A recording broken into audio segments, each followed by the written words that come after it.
కాలుతుంది.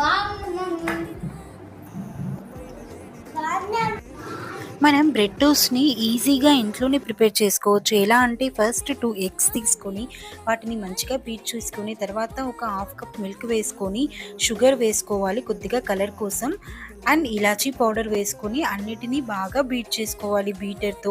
ఇలా బీట్ చేసుకున్న తర్వాత ఒక పెనం మీద కొద్దిగా గీ వేసి ఈ బ్రెడ్ స్లైసెస్ని రెండు వైపులా మంచిగా డిప్ చేసుకొని పెనం మీద వేసి కాల్చుకోవాలి. ఇలా కాల్చుకున్న తర్వాతకి ఈ బ్రెడ్ టోస్ట్ రెడీ అయిపోతుంది. ఇది ఎంతో సింపుల్గా మనం ఇంట్లో ప్రిపేర్ చేసుకోవచ్చు. అంతేకాదండి, ఇది పిల్లలకి బ్రేక్ఫాస్ట్లా ఇవ్వచ్చు, లేకపోతే ఈవినింగ్ స్నాక్లా కూడా ఇవ్వచ్చు. వీటితో పాటు ఒక బనానా లేకపోతే ఇంకేదైనా ఫ్రూట్ అనేది ఇస్తే వాళ్ళకి స్టమక్ ఫుల్గా ఉంటుంది. మీరు కూడా ట్రై చేసి ఎలా ఉందో చెప్పండి. నా వీడియోస్ అందరూ చూసిన వాళ్ళందరూ సబ్స్క్రైబ్ చేసుకోండి ఫ్రెండ్స్.